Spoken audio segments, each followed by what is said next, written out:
Go ahead and get started. I call this workshop of the David Douglas School Board to order. Thank you all so much for being here. Sorry we're running a little late.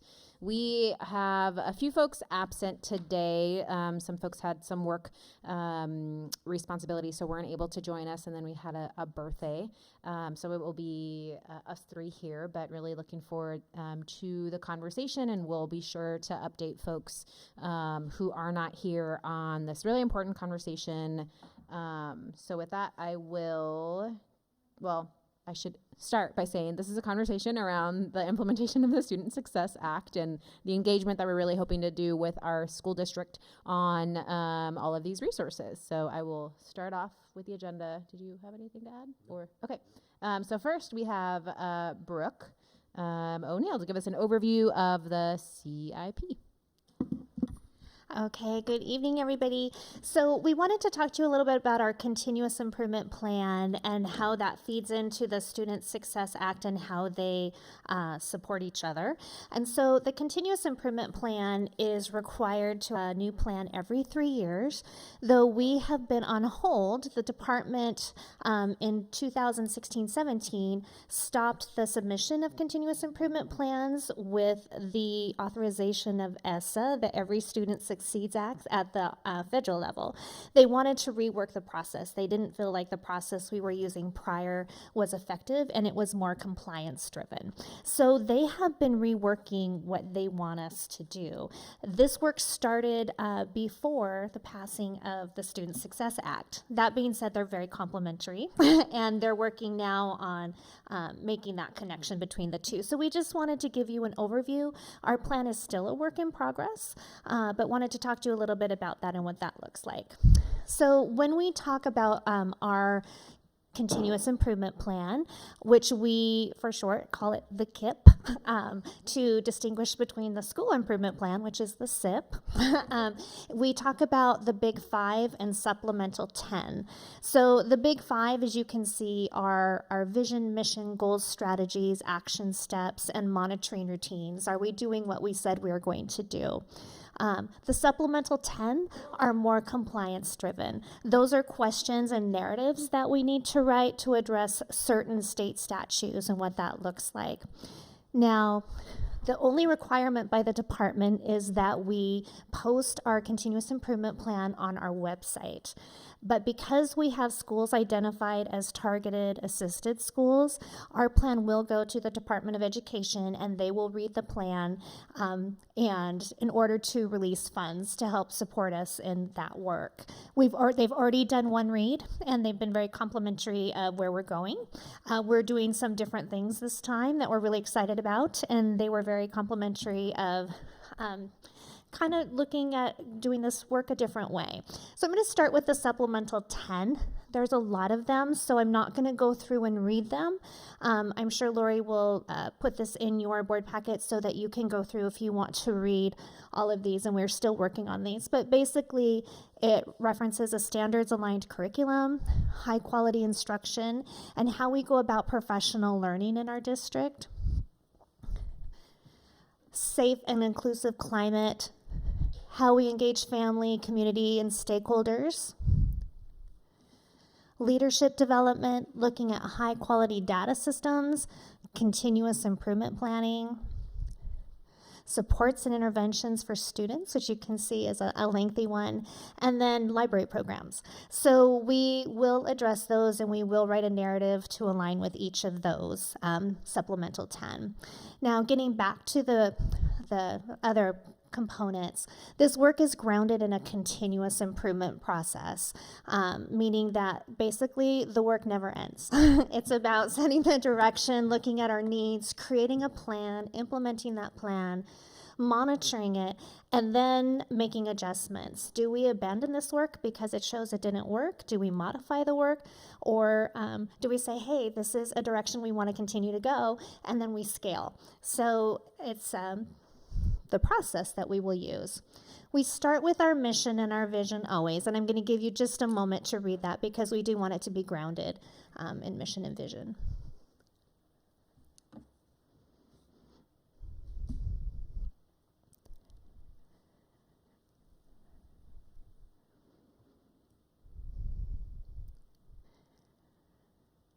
So again, this work is embedded that out, and we feel like the direction that we're going does address academics, but it also addresses our social emotional work, and we're very excited about that. The needs assessment, and we looked at different types of data. And typically in education, we are really good at looking at student outcome data. And sometimes that's the only data we look at are student outcomes. And anytime we're looking at student outcomes, we disaggregate as much as we can if the assessment allows. But this time we were also asked to look at systems health data and perception data to give us a more well-rounded look at how we're doing. So our systems health data, we started with the ORIS, which is the Oregon Integrated System Framework. And that is a tool from the Department of Education that they developed within those 5 domains that you see listed, and then there are different indicators under each of those domains. It's really meant as a reflective tool, and it's not really about your score, it's really about the conversations that you're having about the work taking place. So we completed that work as a cabinet under each of those areas. We also looked at our PBIS, which is Positive Behavior Intervention Supports, Tiered Fidelity, and our RTI, Response to Instruction, assessment, which just looks at how well are we implementing evidence-based practices. What is our implementation integrity? So it just looks at how close we are to our goals, how far, and then we can set different action plans based on those results. The student outcome data, you can see we have quite a variety there, and each one of these data sets we could give a whole different presentation on, and so if you're ever interested in that, let us know. But I think the most exciting part of this whole process has been perception data, and particularly as we've heard a lot more from our students than we ever have in the past. So for the first time last year, we gave the Youth Truth Survey, and that was for our families and our students.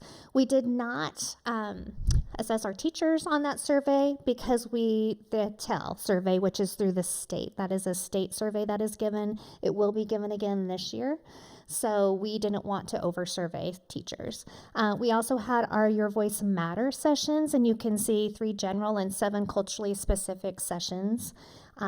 Again, the RTI is also a perception survey. And then we did student and teacher empathy interviews around the area of professional learning and also engaging with math with some of our special education students and some of our math teachers. In the end, that led to 4 different priorities and commitments that we really wanted to focus this work on. And we wanted, this is the shift. I think our past continuous improvement plans, we've written goals and we've really focused on having a reading goal, a writing goal, a math goal. But this one we really felt like based on the data and the work that we're doing, we wanted to start with culture. And we want to make sure that David Douglas is a joyful place to teach and learn. And we have data that says there's a lot of anxiety, there's a lot of stress, people are working really hard, and we're not always getting the outcomes that we want. So the shift we wanted to make is let's start with culture. And within that culture, really looking at our culturally responsive practices, teaching practices, so that every student is seen and heard, and that we are all reflected in the curriculum and in the work that we do. And within that culture, focus on social emotional learning, staff and student wellness. And then we will also maintain the work that we've started with math, and we will have a math goal because math we have shown is the barrier to high school graduation. So that was a big shift for us, and we are very excited to go that direction. But our overall goal is for graduation. We want to make sure that we at least achieve 83% by 2022. And that's the long-term goal and the goal that drives all of this work. So our first goal, I'm going to turn it over to Andy, who's going to talk to you a little bit about what that is, what that looks like. All right, thank you, Brooke. Okay, so as Brooke mentioned, she mentioned the word culture, and we take that very seriously, and now we're really excited that we have a way to measure that. And so our first goal is around David Douglas schools are great places to learn, as mentioned by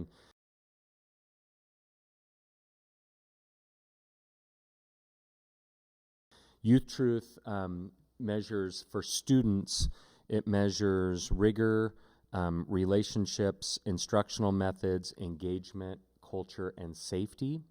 And then the family survey, which we also include, measures culture, engagement, safety, relationships, resources, and then communication and feedback. So it gives us a lot. We're particularly excited for this year because we have something to compare it to.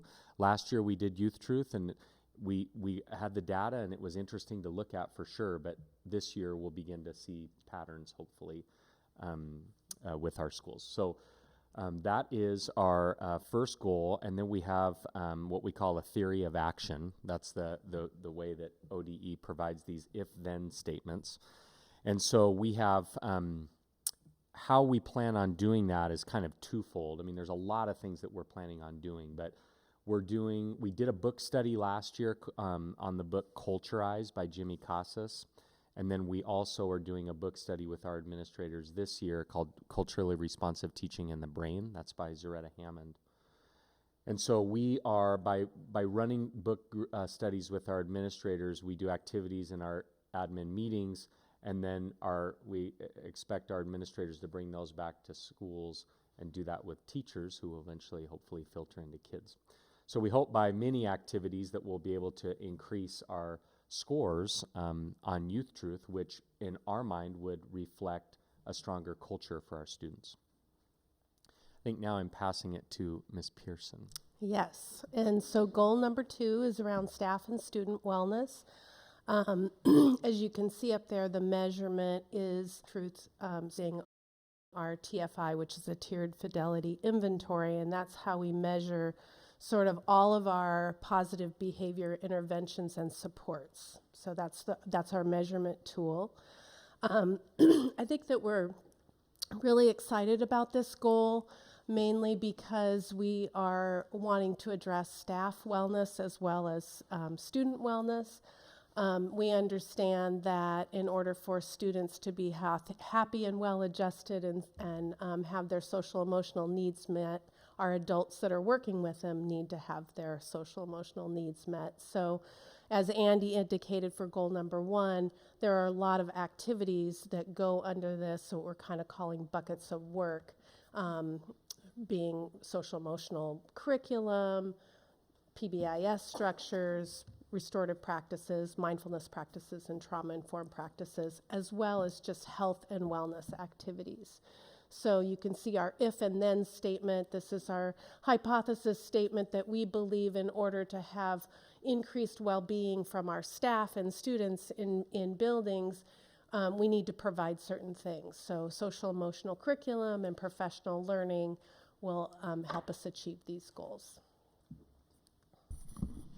Okay, and our third goal is around the area of math achievement and growth. And as I said, math has shown to be a barrier to graduation, so we want to make sure that we're taking those barriers away. It will be measured by the accountability reports that we have through the Oregon Department of Education. So we're going to be looking at our math growth details report on our district report card, which we present to you every year. And again, looking at all the student groups and making sure that we are moving levels each year to show that we're increasing. The 2 areas of focus, the first one that we're going to focus on our plan is professional learning to enhance math content with the Common Core state standards and the rigor of the standards, making sure that we truly understand what they mean and how that shows up in instruction. So we define math content as practice standards, progressions of standards, and big ideas.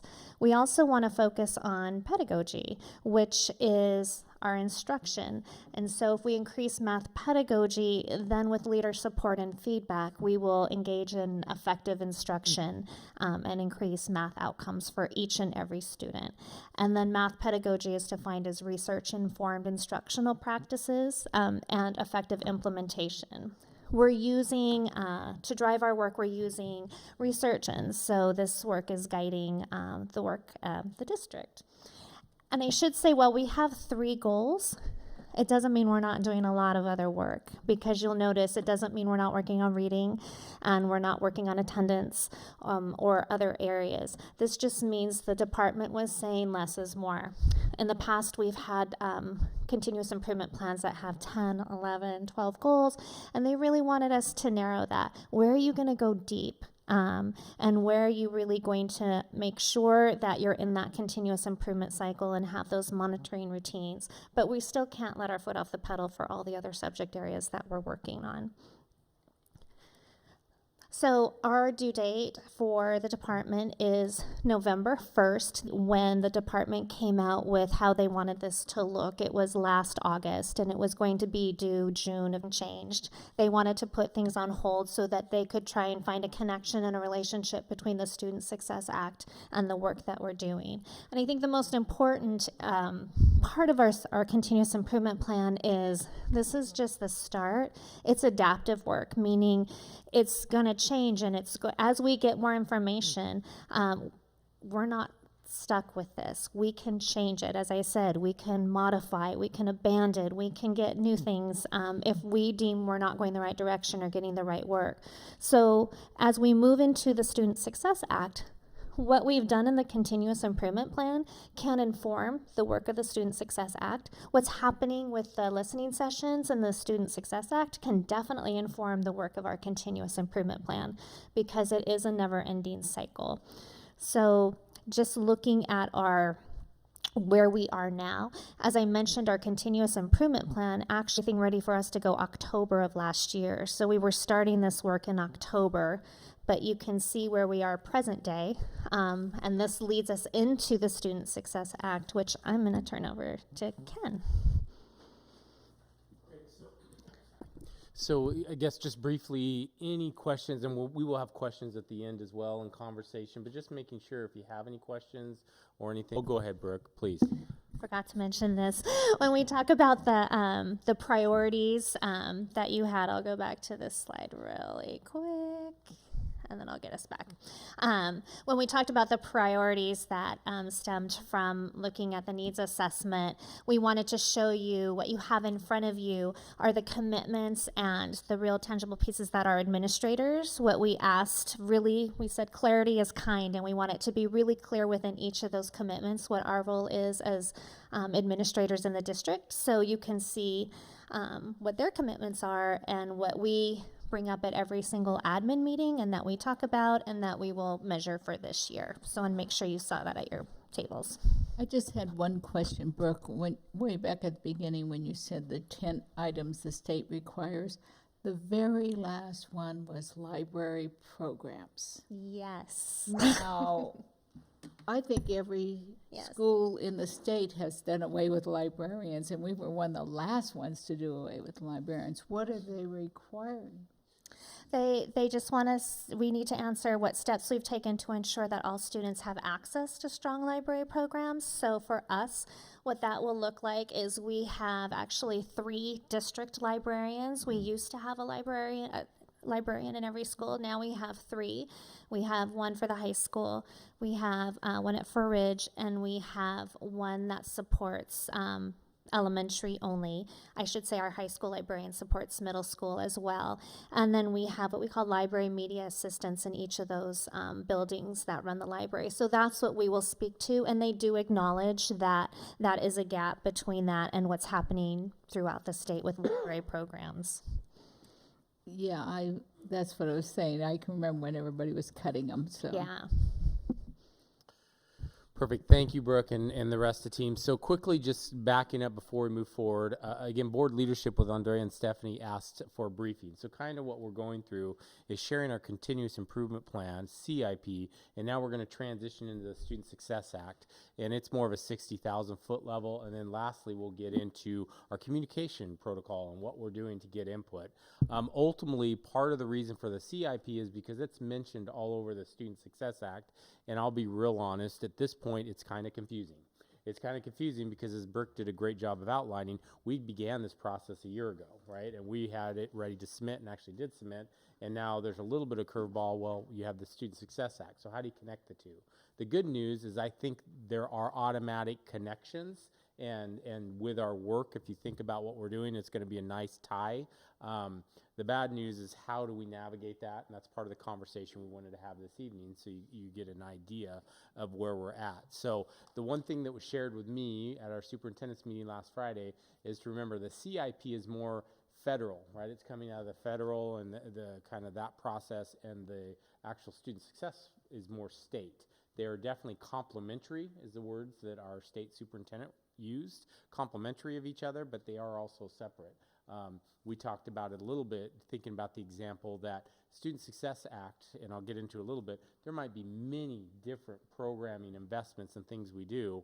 Those do not all have to be represented in the CIP, but they should, whatever they are, at least be connected, right? So one, and it's kind of like if we had goals, if the board, or when we do superintendent goals, we have goals, and those goals do not encompass everything we do in the district, right? They're targets. So that's the same idea with this. We will have continuous improvement plan with specific goals, and then we'll have investments. Those investments will be reflected in the CIP, but the CIP will not be reflective of everything in the Student Success Act. So again, I try to say that, but we'll see. Well, that's kind of what I'm hearing. The one thing I do want to point out, and I have pointed out to the board, but I do just to brag up on the work and what we've districts done, is that in the process, one of the things that the ODE put together was a student investment account, and in that investment account, there is a box or blurb that basically is about David Douglas and about the work we did to share with the entire state. So as Brooke said, we submitted, and the feedback we've got is very good,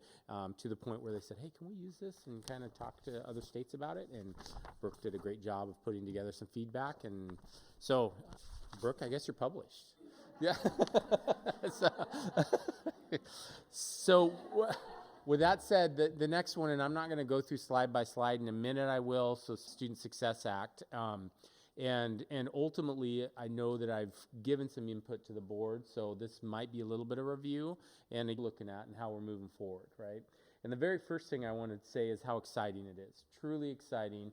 I'm going to jump ahead and then I'll back up. I'm jumping ahead to say this last Tuesday, we did our first listening session. And the opportunity we had to connect with students and parents to talk about investments, to talk about the future of our district, and not be in a position where we're talking about reductions or cuts. That's a whole different meeting, and it was literally exciting. One, exciting because we get the opportunity to connect with parents in an evening activity like that, which is, I know, one of my favorite things to do in our positions. But then two, to really talk about dreaming, talk about what direction can we go.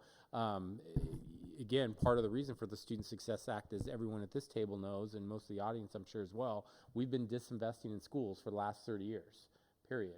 So this is a whole different conversation that we get the opportunity to move forward and look at how do we reinvest in our schools, reinvest in our students, reinvest in our communities. So pretty exciting. So with that said, Student Success Act 101.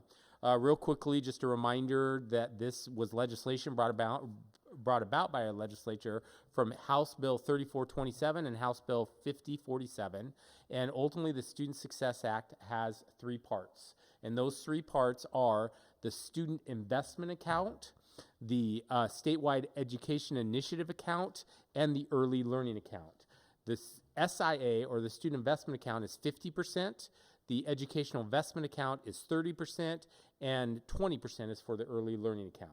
That's from the state, okay? What it is it's an allocation of $1 billion per year. So again, if you think about 50% of $1 billion, $500 million, round numbers, right? It's this year, but again, 50% is what they're looking at. Tonight, I'm really going to focus on the Student Investment Account, because the other two, the Statewide Education Initiatives Account, is truly driven by the state. We get input, kind of the same process we're doing, but we don't really get a decision on where they end up spending that money and how they allocate it. It's the same thing with the Early Learning Account.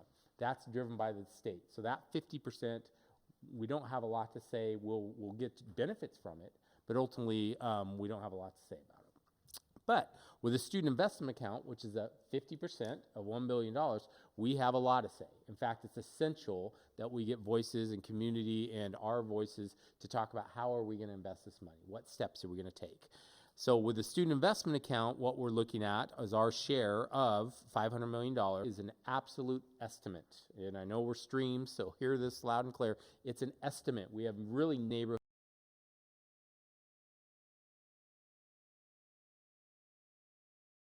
of $8 million extra, I shouldn't use extra, new money next year. It's not extra, it's new money. And a reminder, although this is very beneficial and an amazing opportunity, what this does is get us close to the QEM, really close. But ultimately, the QEM is what our state put together to say is our education baseline anyway. So we're getting to the baseline, which is a lot of added and extra support, which is amazing. But ultimately, these new funds to invest in are somewhere around the $8 million estimated. When we know for sure, we will let you know, let everyone in this room know. So with that, 472 million. How much other districts are getting or estimated? Yeah, so, yep, kind of.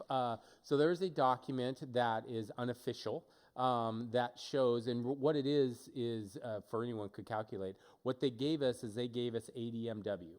So ADM, remember ADM is average daily membership, and ADMW is average daily membership weighted. So based on that, it's $450 per ADMW. Our ADMW at last count, 12,000-ish.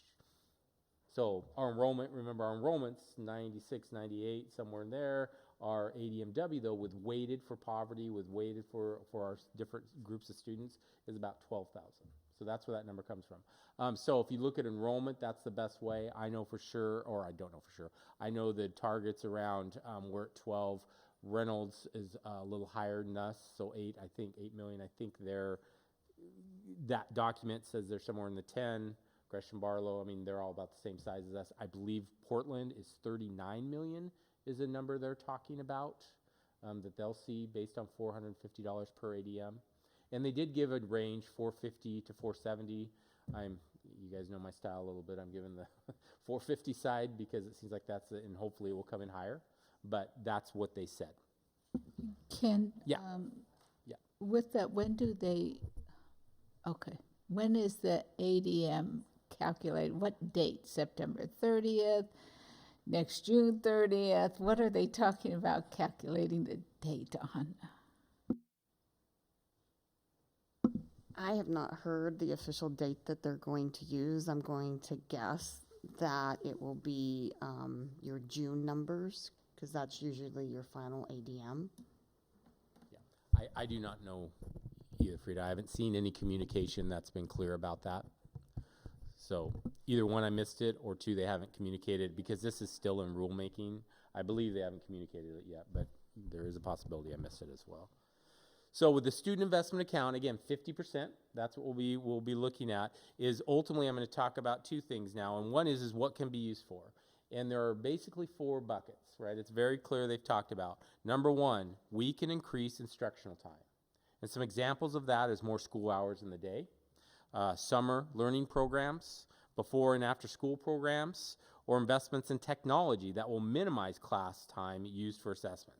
So basically, a lot of different directions you can go there. Yeah, I'm not really following the PowerPoint. So, however, again, I'm gonna show them that in a minute, because that's a real long. So, the second one is addressing students' health and safety needs. Again, second bucket, there's 4 of them. That's things like social emotional learning and development, student mental health and behavioral needs, improvements to teaching and learning practices, student health and wellness, trauma-informed practices, school health professionals or assistants, and then facility improvements directly related to improving student health or safety. The third one is reduce class sizes, which may include increasing the use of instructional assistants. So it doesn't have to necessarily be just reduce students, although that is, by using evidence-based criteria to ensure appropriate student-teacher ratios or staff. And then the last one, and one that's probably the most wide open, is expanding availability of participation in well-rounded learning experiences. So the 4th bucket is we can invest in well-rounded learning experiences, which, what's that?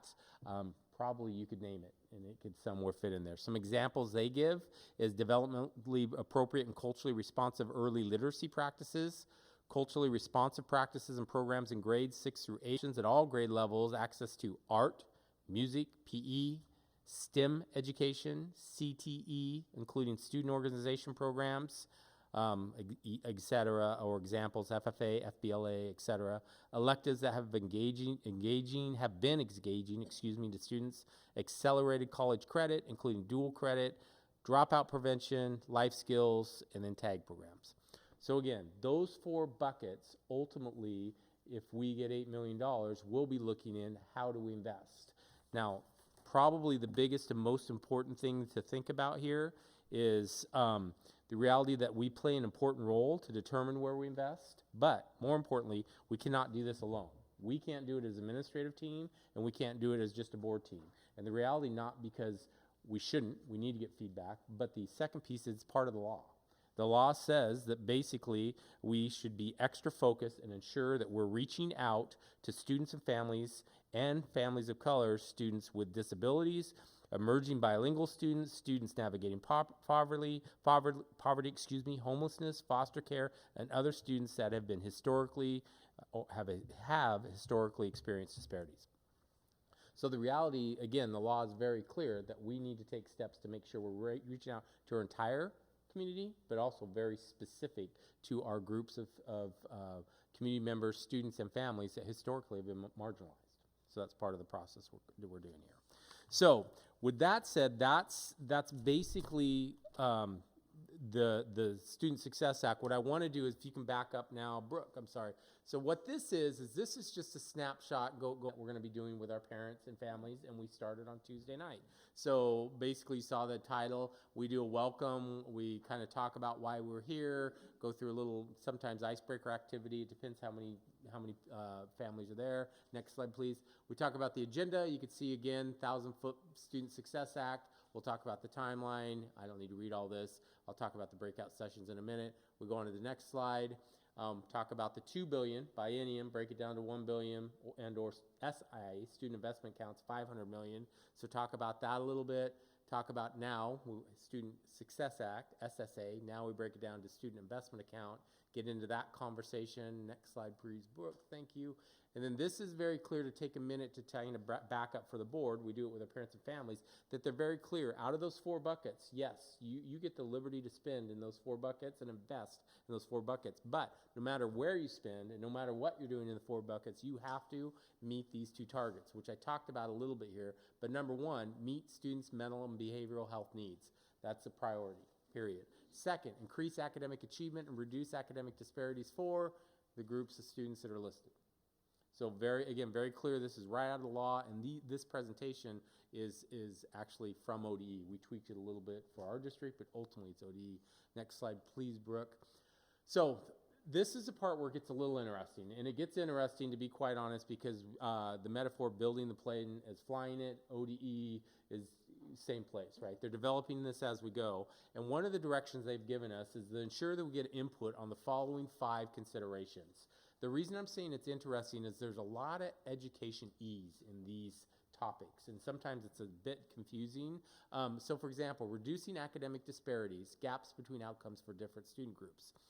I believe everyone at this table, and many, and probably most of our audience, but we have received feedback already from families saying, what does that mean?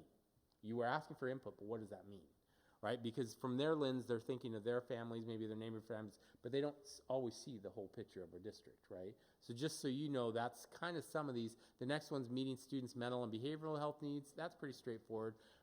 Providing access to academic courses. We just talked about it today. Although we might all see that pretty straightforward, a parent in 3rd grade, have 3rd grade students, might not have a picture at all about the electives that are at the high school, might not have a picture at all about AP classes, might not have a picture at all. So some of those, and again, this is literally feedback we've received already. Next 4, this is the same thing, allowing teachers and staff to have sufficient time to. Great question, great target, great something that we should be looking at, talking about, getting input on, but I've already heard parents say, well, how would we know that? Do we know that? What does that look like? And then the last one, establishing and strengthening partnerships. Again, same thing. Some know exactly what that means, others don't. The reality is ODE is saying that we have to have feedback on these. So we're doing it. We have the questions in our survey. We're talking about it. But we're really focusing on the next slide when we do our community. We're focusing on the 4 that we think are very relative to our families and our community, and that is the 4 buckets that they're talking about as well, which is required by law. Ultimately, if we get to invest, here's the 4 areas we get to invest in. What do those look like? Next slide. Same timeline you just said. Brooke showed it. Again, I will just point out, technically they're saying this community engagement begins, it doesn't really say end, but we know the CIP is due November 1. We know that now. So they're kind of saying, hey, in October, you're moving forward. When the submit student investment account right now is sometime between March and April. They do not have a hard date yet. They have not communicated. Last week with the superintendent, he had half the room saying, give it to us as early as possible because we want to get it in so we can talk about our budgets. And then others were saying we need it as late as possible because it's going to be so massive to complete. So right now we haven't got the hard date. But ultimately, that's the timeline we're looking at as we go forward. We're going to transition now. I think there's 2 more. So this is where just talking about the activity so you guys know. So we go through this process with the community, have the conversation with the community, and then what we do is we break up into 4 different groups, and we ask them to think about 2 lenses. What are we doing well, and what can we improve on? And then basically, literally, we have 4 corners. It might not be corners, but and each one of those corners has the 4 buckets of investments, class size, all the way down through. We break up into 4 groups. We spend 10 to 15 minutes at that group where they're asking questions, giving us input, we're taking notes, we're answering questions, listening, and then we rotate. So every parent and community member gets a chance at each one of those. We have all those notes right now from Tuesday night, very exciting. And then the last thing we do is we go through and we stand up and we basically ask everyone, if you were to rank these, what would be your number 1 priority? And we have families actually move around the room and go to their number 1 area, and we took a tally, so we have a ranking from Tuesday night from those families about where they would recommend we invest. That's basically the same thing as the survey, right? The survey, I don't know if you've had the opportunity to look at it or take it, but it has the same type of activity in the survey.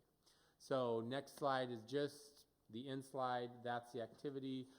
So really snapshot of the law, what it is, student success transition now, which I'm very excited about, is transition into our actual communication plan, how we're reaching out to families, where we're reaching out, and how we're learning and changing things. Like I said, we just got feedback today about our survey from our equity committee. So, Yeah, and I'm actually just going to jump in here really quickly and move some things around slightly in the agenda.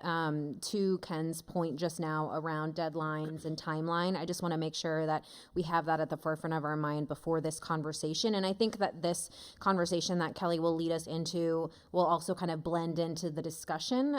So feel free to kind of jump in and ask questions along. There's really nothing else. This is the bulk of the rest of the conversation today, and maybe we'll get out here a little bit early, but we'll see. I think the thing that I wanted to flag was, like Ken was saying, for you all to keep in mind, there are specific deadlines that I want to make sure we are all kind of thinking about and keeping in the back of our minds because we have a lot of things going on. So the SIP application, like they said, is November 1st, and then we have the SIA application around March and April, and then we have our own internal district-wide processes with their own deadlines around the strategic planning and the bond planning processes that I don't want to lose sight of. We know that the strategic planning is something that we want to have done prior to the bond, and we know that the bond is likely going to be a conversation that we'll be having potentially for a November 2020 or a May 2021 election or date. And so just wanted to make sure that I was we're flagging those things for you all now as you think about engagement, as you think about all of these goals that we have and the processes in place for all of those items as well. These are a lot of simultaneous big picture conversations, but just wanted to make sure we were flagging them. So that's all. I got a question before Please. you go on to Yeah. the next section. I was gonna ask, On the yeah. Early learning, Mm-hmm. 20%. Are you hearing anything regarding that? And I'm going to make this broad assumption that if we go after some of that money, say they offer it for people increasing their programs or whatever, it's not going to detract from the other $8 million. That I'm fairly confident about, that it does not detract from the $8 million. I thought you were going to go current investments around early learning. It doesn't impact those, and I'd be a little less confident about that, depending on how they go forward with it. But yeah, the 8 million or the 500 million, that should be student investment account. And then the other 50% or 20% that's early learning is the other half. It's 20% of that $1 billion. So basically $1 billion each year, 20% of $1 billion should be going to the early learning account on an ongoing basis. And are we looking at with early learning potentially where they're competitive grants, or do we know anything about that? I really don't right now. They have been fairly quiet on it right now as far as what it will look like. I can tell you in the process for this, most of the conversations are around non-competitive grants. Specifically, the student investment account is a non-competitive Yeah, I know grant. You that, do have to but- apply and go through. They haven't really landed on early learning. I can tell you there is a lot of conversation. A lot of people may be concerned, and concerned for a couple different reasons, right? When it comes to early learning, what model are we talking about?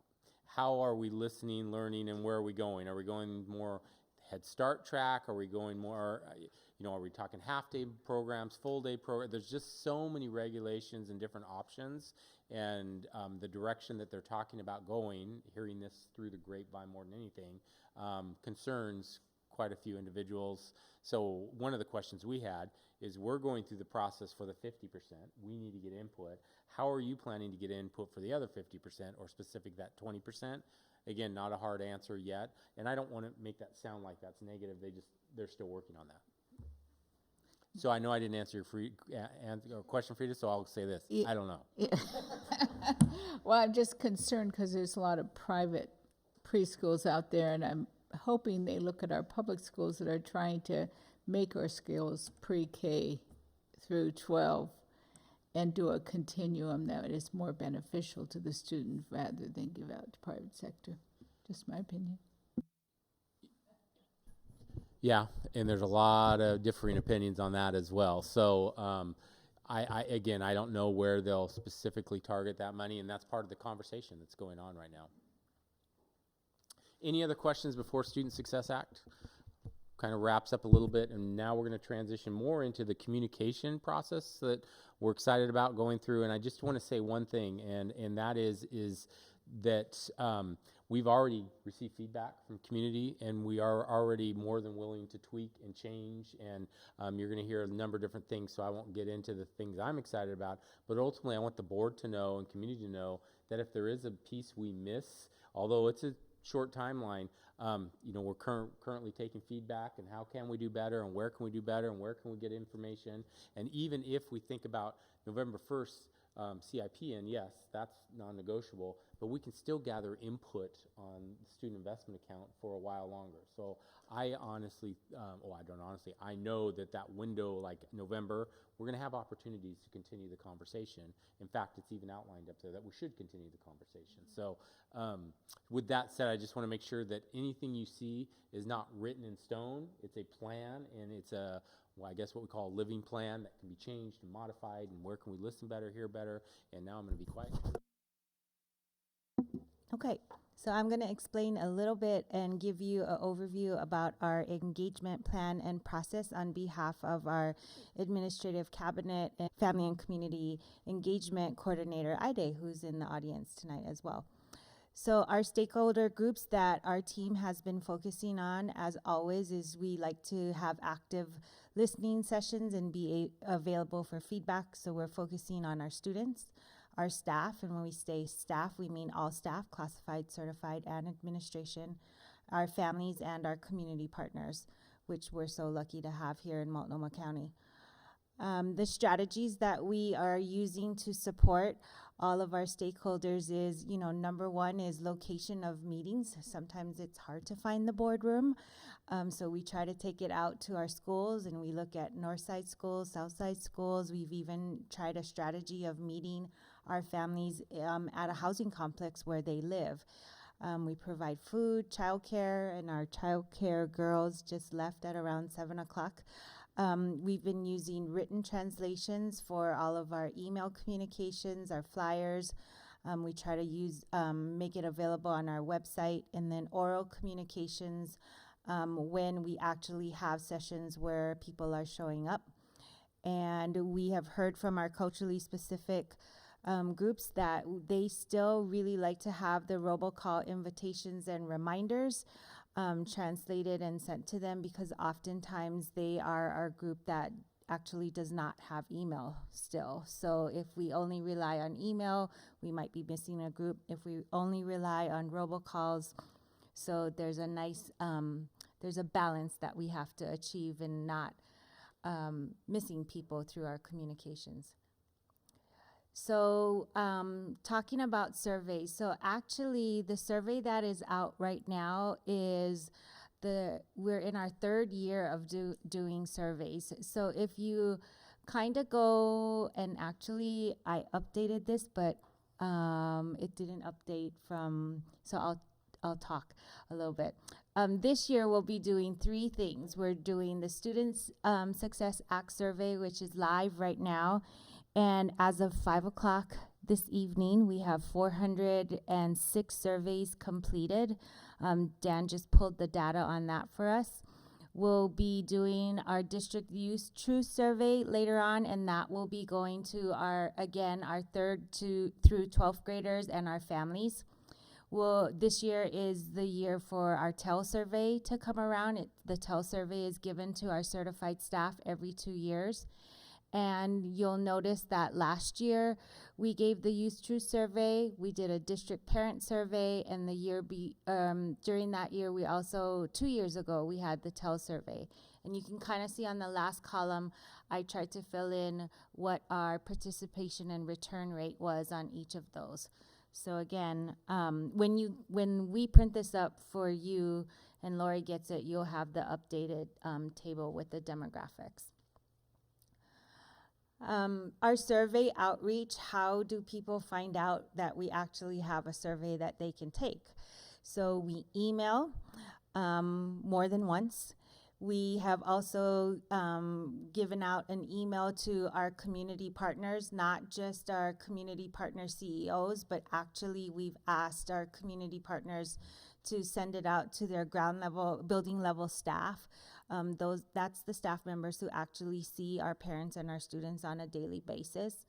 We've posted it on social media and our district website, and as much as possible, we have translated it into Spanish, Russian, Vietnamese, Chinese, and Somali. And we've gotten feedback on our translations that we will be looking into. But for the most part, we do our best to try to get the translations out in a timely manner so that we're not just waiting for translations and getting it out to the community.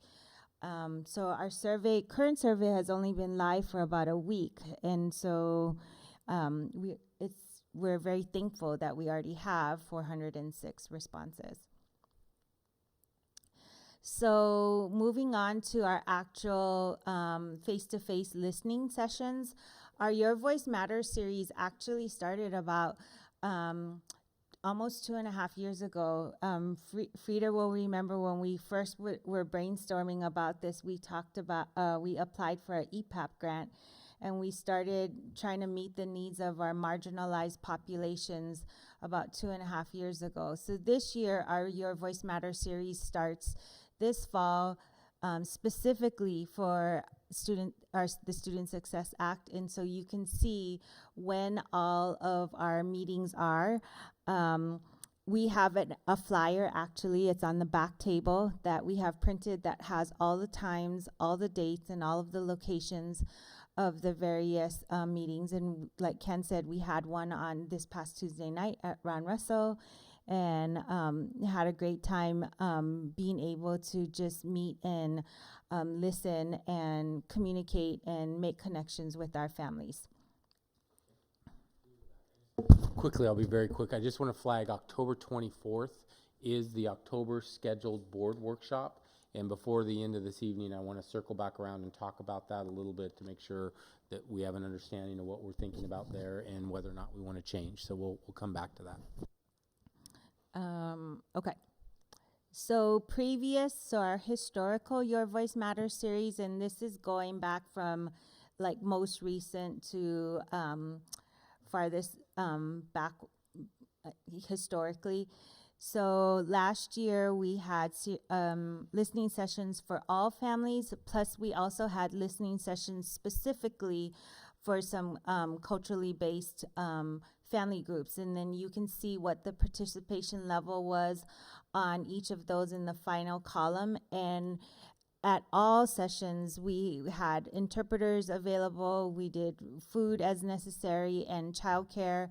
And the majority of our culturally specific ones were presented during the day because that's what that is the time of day that our family said that they would most likely attend. Some of the other things that we've been doing in order to recruit and outreach to our families so that they do come to these evening sessions are we've been outreaching and trying to gather data at all of our middle school open houses. If you attended those, you may have seen these large posters where we tried to get comments and feedbacks, where we used the good old colored dot system of voting. Tomorrow night, we will be specifically inviting our high school English department, and our high school team does a specific ESL night here in the boardroom at back to school night. So we'll be having all of our translated flyers there to invite them to come to the culturally specific events and the all events. On Tuesday, Ide and I were able to attend the Padres Unidos, the pug group over at EB, and so we were able to invite some of those parents, and they showed up on Tuesday night. Tonight, we gave an overview to our school board equity committee about SSA. We have plans to be giving a full overview to our building administrators and our certified union building reps so that they in tandem will be doing presentations at each of their buildings during, I believe, some staff meetings and outreach. So outreach at the building level to our staff will happen in partnership. Our director of education, Andy, is working with our principals to outreach to student leadership groups. So we're looking at not only doing at the high school level, but at the middle school level. And how can we outreach to student government as well as the Latino Student Union and the Black Student Union and other culturally specific leadership groups. And then we have principals who are having scheduled events or dedicated time at specific building events that we've already communicated with them, and they are outreaching to cabinet level administration to come in and support them with how they can present updated information and to get feedback on the Student Success Act as far as priorities are concerned. So outreach in that way. And the list goes on. We just didn't have a lot of, it's still evolving. Andy's getting emails. Ken and Cabinet have been getting emails about how buildings are looking for ways that we can support them. So Kelly, I'm sorry to interrupt again, but I just want to point out and thank. So the third one from the top there, Building Administrators and Certified Union. So that certified union, we also reached out to our classified union and had a conversation with them as well through this process. But specifically, our certified union, we did reach out to invite tonight as well. And I wanted to recognize that Julie Talley, the union president, is here, and then Stephanie Myrie. And Stephanie, I don't know your official position, but I know you're involved in. Okay, one of our executive board members. So they came this evening, and as Kelly's presenting this, we did have the opportunity to sit down with Julie before. So most of this, I'm sure she's heard, but we actually planned out the process for our staff as well. Not only the survey, but as Kelly said, a little bit more detail. We're basically going to ask our principals to present with union leadership, union reps, and go through an activity with all of our staff. So thank you both for being here, one, and two, your willingness to partner in this to make sure we get feedback. Really appreciate it. And again, a little later, we'll have conversation and probably more back and forth. So. Okay. So how have we communicated about these listening sessions? Again, email, staff, families, community. We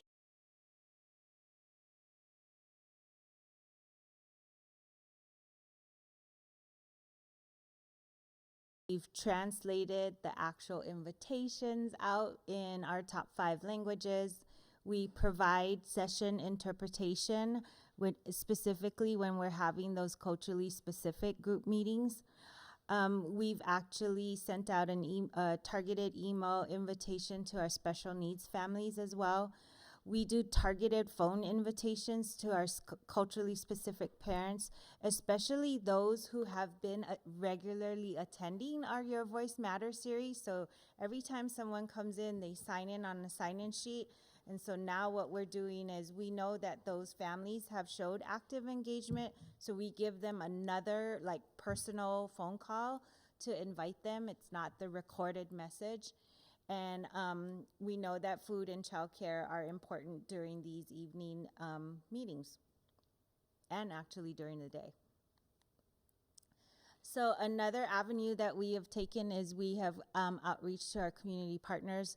So after the survey went live, we sent out email notification or communication out to, I can't remember, about 40-ish community partners that I know of through my connections, and invited all of them to come and participate in a Your Voice Matters listening section. We actually had two community partner building staff members come to Tuesday night, so that was really exciting. We encouraged them to complete the SSA survey, and I think as of right now, it looks like we've got about 4 listed if they filled out that demographic question in that part of the survey. We asked them for assistance in sharing the information with building level staff. I did email all of basically the CEOs or the executive directors of our community partners and ask them to send it off to their building level staff, because sometimes I don't know who the building level staff is at the beginning of the year. And we asked them to then share the information with their families. And then if any of our community partners are hosting their own events, we ask time and the place and can and have the capacity to be able to go out to their events, that we would love time on their agendas or their scheduled meetings, so we can hand out information and give a summary overview about SSA and get their feedback. And in a nutshell, I think that was my last slide. So questions about our engagement process or communication thus far?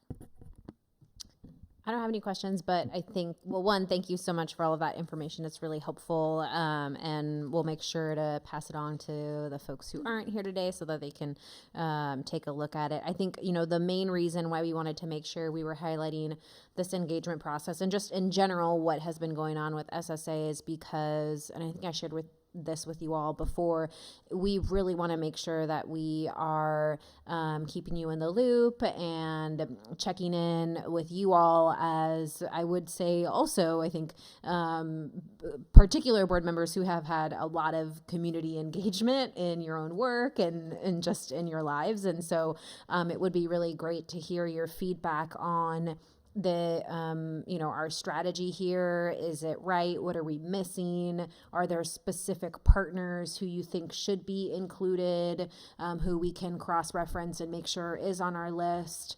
What else do you want to know? I think those are just the general questions that I have on this. If you need more time, that's fine. But that's really what I have. I don't know if you had any other specific questions for them. I've got a specific question on community partners. I know we have ERCO and the others that do Sun School. Are you pulling in as community partners like Rose Development, who works with a lot of our families, or Human Solution, who works with a lot of our families? They're partners in other ways. They're not in the schools. Right. So I have a couple of contacts specifically with Human Solutions, and have emailed them the link, the notification that went out.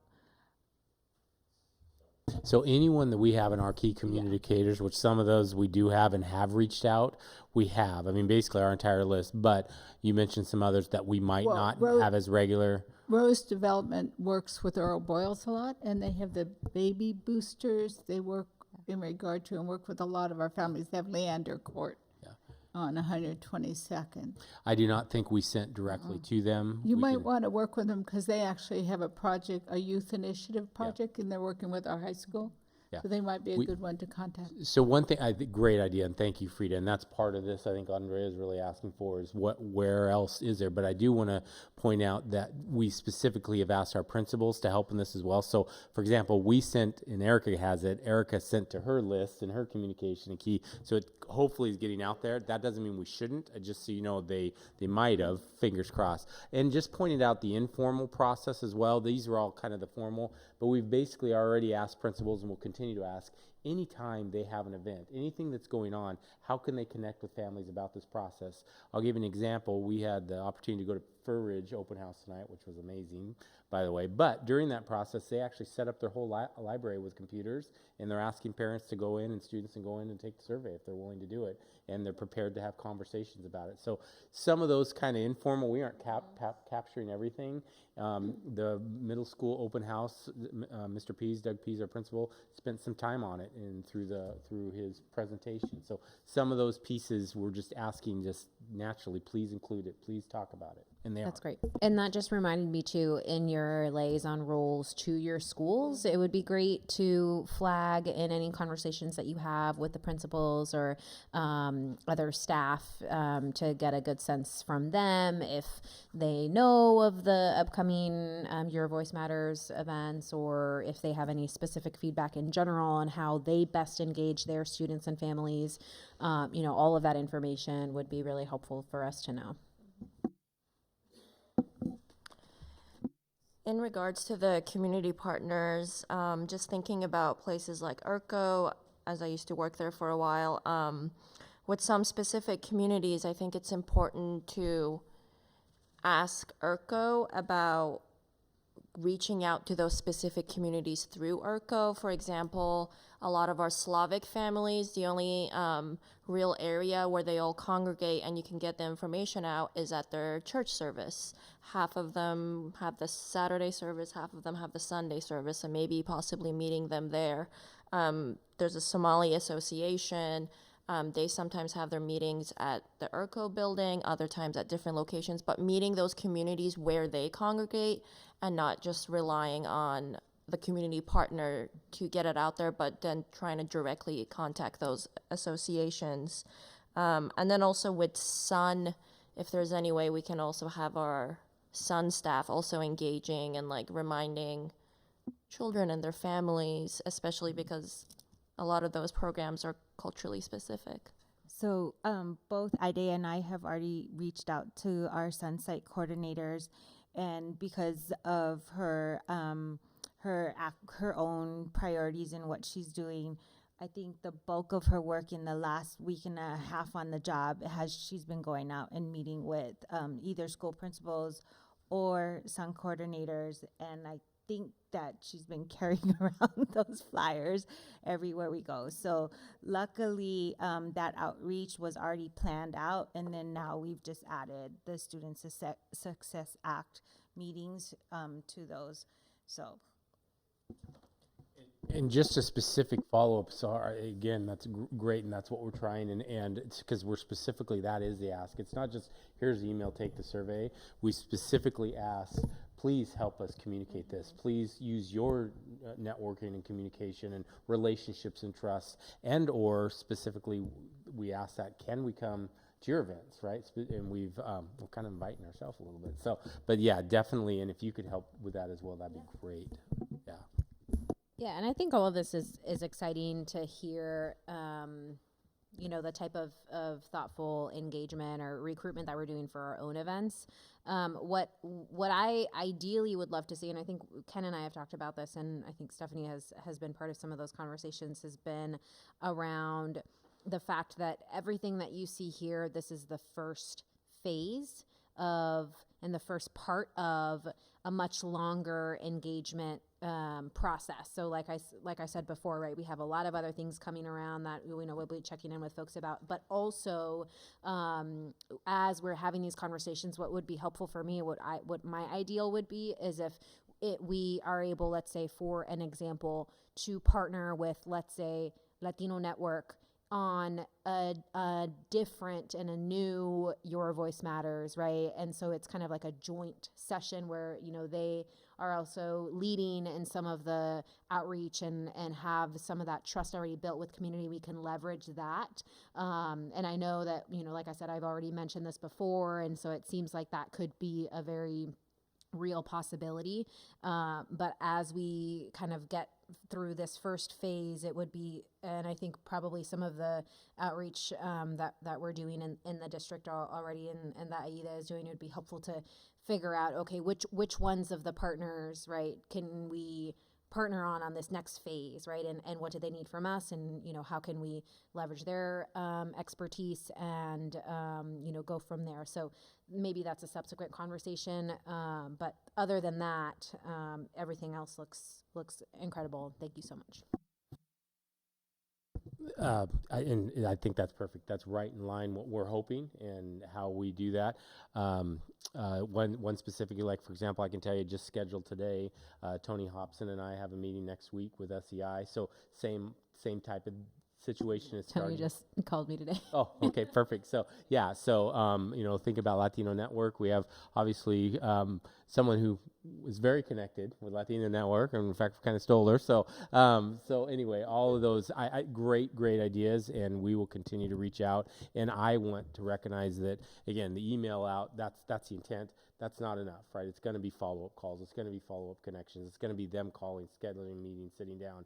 But something just went through my head, Andre, a little bit here as we're thinking about, because part of this is coming down to money, right? Ultimately, is as we're doing this first phase and second phase, our phase coming up at some point, around budgeting, right? Ultimately, what we're going to be talking about is budgeting in general, our entire district, with this investment money on top of it. So thinking about a Your Voice Matters sessions around budgeting and getting feedback and input there as well. So anyway, now I'm just totally thinking out loud now because that's a few steps down the road, but yeah.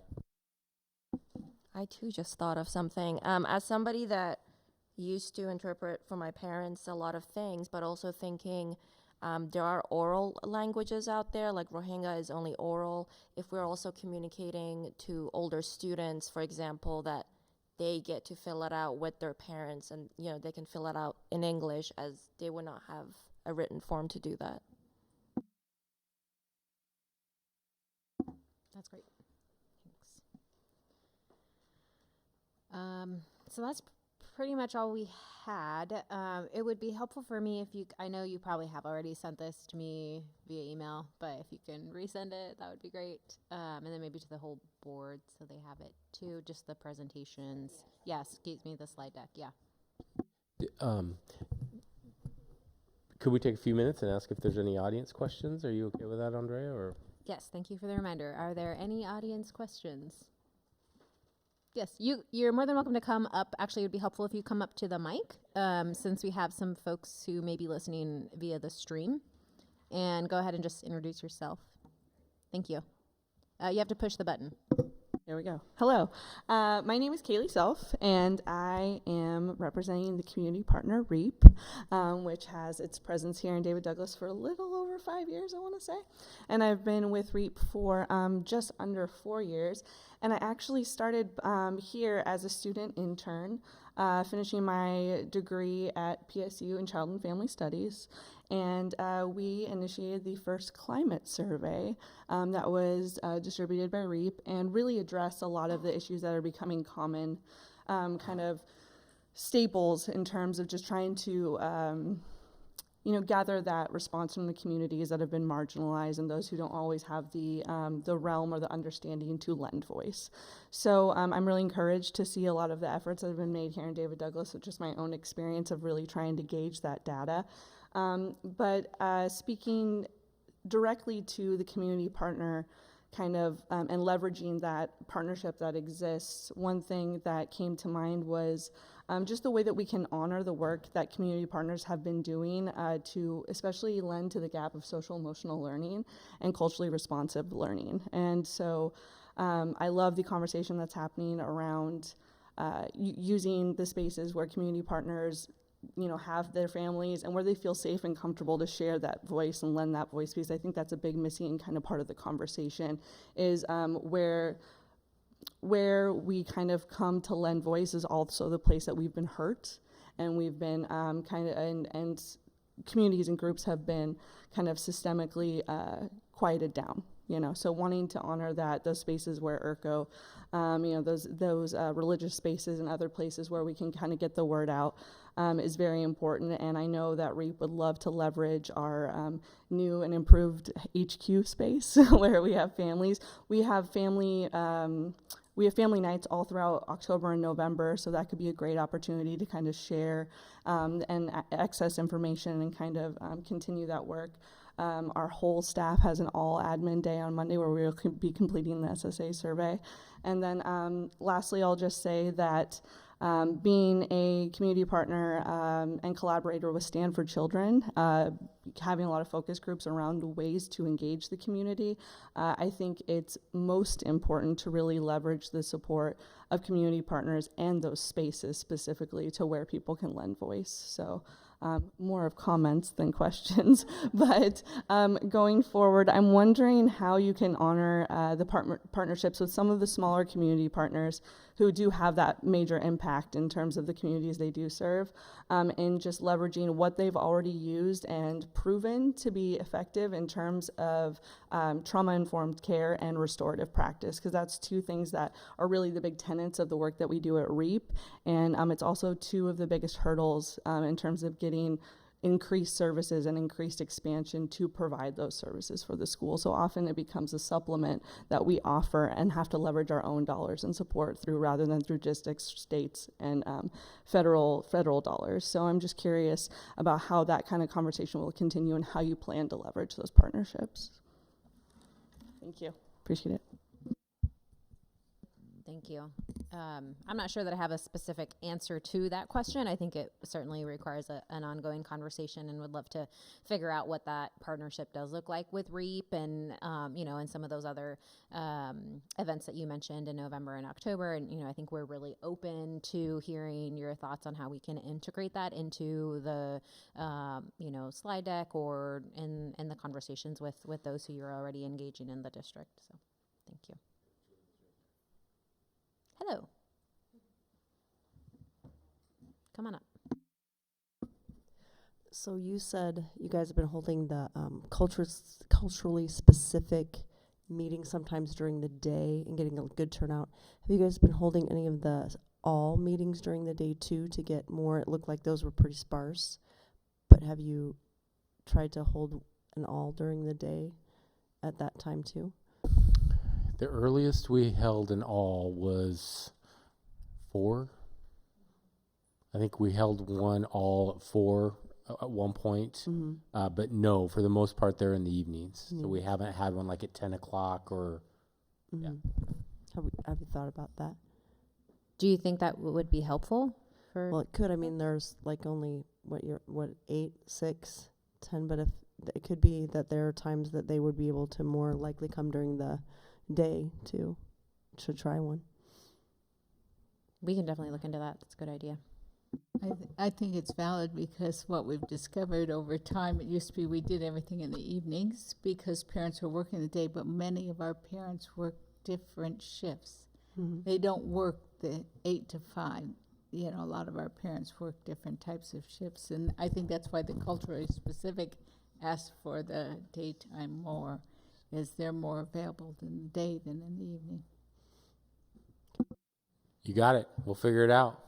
And we do know our culturally specific families have told us during the day the numbers you picked up on are much higher. The PUG group the other day, they specifically meet at 9:30, right? And that's intentional. They can meet whenever they want. So the reality is let's try it, see what we can come up with, and make it happen. And So the only other thing I wanted to talk to, I don't know, and Andre, we could talk offline a little bit, but we did talk about October 24th is our next workshop. And specifically, we intentionally talked about doing, whether it's the outreach, whether it's another type of activity, a listening session, but we kind of booked it right now. You know, there's a number, what Julie just said, we could change that a little bit, not necessarily the board workshop, but we could change the actual listening session to a day session, right? We could change that and kind of get that out. I just want to make sure we're talking about what would be of interest to the board during the workshop part of it. Is it a partnership with the Your Voice Matters or not? Or is it more of, you know, we could look at where we're at to date on data, try to have some data synthesized about some feedback and where we're at and what we're doing. Could be something that's not Student Success Act at all. Again, the original intent was we're going to do that October 24th, and it's going to be a Your Voice Matters where we do the Four Corners activities and board members could be and participate with. Again, I guess by then, I started second guessing them. By then, will most of our families already gone through that workshop session type? Will they've already done surveys, and will the attendance manifest itself? So just kind of questioning all those type of things. I love the idea of maybe doing a day one on the 24th, changing that a little bit, but that would mean we change the workshop. So there is one other piece, which we did intentionally, but it's a little messy, is we scheduled that one at Alice Ott. And it's intentional because we wanted to be out in buildings. So we scheduled it there, but we also know we want to stream, so we could change that. At Alice Ott that night, they'd actually have a bingo night. So it's going to be very crowded there, and which is, again, intentional and neat, but also parking at Alice Ott is pretty tough. So we're a little concerned about that as well. I know Dwayne, when I was at open house, said they were having a family night. He didn't say it was bingo. Bingo really brings them out. Do you know what time? Well, do you, they could be. That brings them out. I know there'll be pizza. I do know that. Do you know what time? It's during the same. So we talked about having the Your Voice Matters in 6:30, 6:30 to 8. Yeah. They're going to be more in the cafeteria area, and we were going to be in the library conducting, and he was going to invite parents to come down and kind of do that again. But his thing was, you know, he was really worried, and for good reason, that we might have families that maybe haven't been to Alice Ott before or coming, and they won't. It'll be difficult to find parking. It'll be very. I mean, you know, it's yeah, I know. I had to be there. Yeah, you went there for the open house. So anyway, there's a few different options we have. I just want to, and it doesn't have to happen tonight, Andrea, but sooner and later, because if we change that 24th, let's say, to a day session, we need to update our documents and get that change out there and recommunicate. And I'm not worried about that. That's far enough ahead. And then we could replan our workshop. So again, just talking out loud a little bit. Yeah, I guess I'm a little hesitant to change that one right now, given that we did already do some outreach on the session itself. But I do think that we should be planning for a day, at least another day session. What would be helpful for me, and we could talk more about this later too, is to have more community partners part of that conversation on the 24th with board. So it would be great to think through how, like, you know, maybe we can take a look at the parent and student participation happening, but then we also have in the workshop session part of it a conversation with some of those community partners who are really wanting to move forward on that second phase, and what does that look like. That would be helpful for me, and I don't know, you know, we'll have to check in with the other board members too.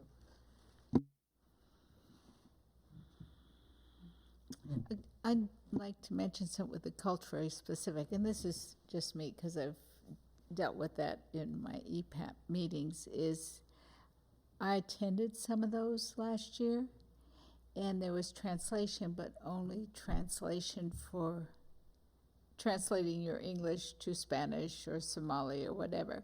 We didn't have simultaneous translation, so to me it left us in the dark until the notes came out, you know, whereas I know I'm used to at EPAP at simultaneous translation, so that if someone's speaking in Spanish, I'm hearing in English, so I understand the conversation. It's just a thought, and I know it's special skills that the interpreter has to have to be able to do that. So, given my experience with it. So, but it's kind of fun to be the English person and have to sit there with the headphones on, and it's kind of interesting. I've had to take notes doing it too, so it's kind of interesting to be that part, be the minority versus the majority. We can definitely look into it, and I agree. In those culturally specific, we've pretty much tried to offer them in whichever home language and whichever. So, for example, the interpretation was more for me. I sat next to Ide, or I sat next to Rolando, and they kind of went back and forth while the meeting was being run in the language specific. So, but we can look into that process and see if we can make that happen Yeah, as well. because I know it was kind of exciting to watch the Latinos and the Somalis once they got started talking. They're just whipping around talking, so there was no way they could. We were kind of left in the dark while the conversations were going on. So.